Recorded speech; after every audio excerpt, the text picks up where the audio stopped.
নমস্কার বন্ধুরা, আমার কুকিং ভিডিওতে আপনাদের সকলকে স্বাগত জানাই। আজকে আপনাদের কাছে শেয়ার করব ভেজিটেবল ম্যাগি। এই রেসিপিটা খুব সহজ আর সিম্পল একটা রেসিপি। চলুন দেখে নিই এর জন্য কী কী লাগছে।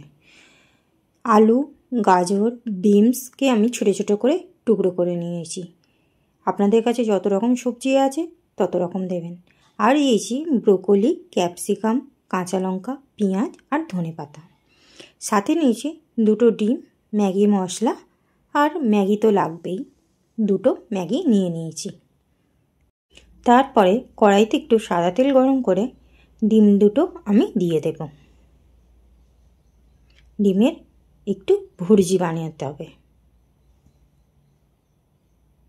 এই ম্যাগিটা একবার বাড়িতে আপনারা অবশ্যই ট্রাই করবেন, খেতে অসাধারণ হয়।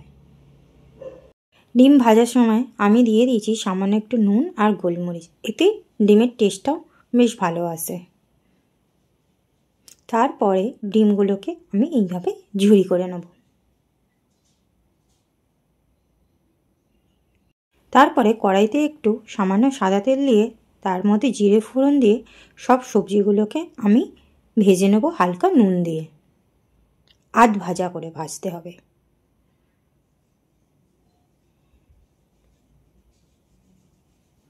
আধ ভাজা করে ভেজে এলে তার মধ্যে দিয়ে দেব ক্যাপসিকাম, পেঁয়াজ আর কাঁচা লঙ্কা কুচি। এইগুলোকে দিয়েও আমি বেশ ভালোভাবে নেড়ে চেড়ে একটু ভেজে নেব।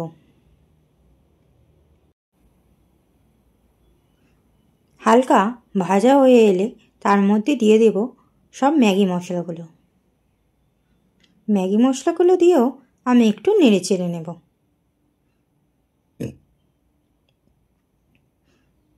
নাড়াচাড়া করার পরে ডিমের ভুর্জিগুলো দিয়ে দেব। সেইটা দিয়েও বেশ ভালোভাবে মিশিয়ে নেব। মিশিয়ে নেবার পর দিয়ে দেব পরিমাণ মতন জল। তারপরে দিয়ে দেব কিছু গুঁড়ো মশলা, ধনে জিরে গুঁড়ো, লঙ্কা গুঁড়ো, হলুদ গুঁড়ো, দেব সামান্য একটু গরম মশলা গুঁড়ো, আর ঝালটা আপনারা যে যার বুঝে দেবেন। তারপরে বেশ ভালোভাবে মিশিয়ে নেব মশলার সাথে।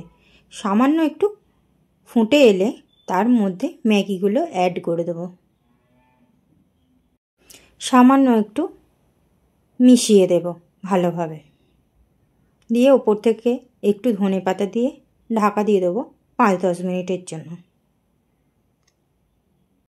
5-10 মিনিট পর খুলে একবার দেখে নেব আলু, সবজিগুলো সব সেদ্ধ হয়েছে কিনা।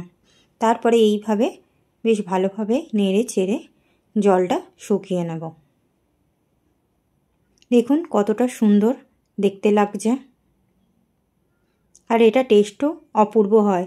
যেহেতু সবজি পড়ে সেই জন্য এর টেস্টটা খুব সুন্দর হয়। তারপরে আর একটু ধনেপাতা দিয়ে ভালো করে নেড়ে চেড়ে নেব।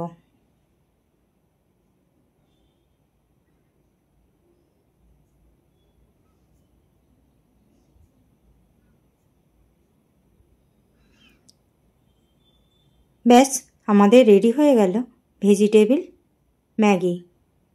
আর দেখতেও দেখুন কত অপূর্ব লাগছে। একবার বাড়িতে অবশ্যই ট্রাই করবেন। আর আমার এই কুকিং ভিডিওটা যদি ভালো লেগে থাকে তাহলে একটা লাইক কমেন্ট করে দেবেন। নমস্কার।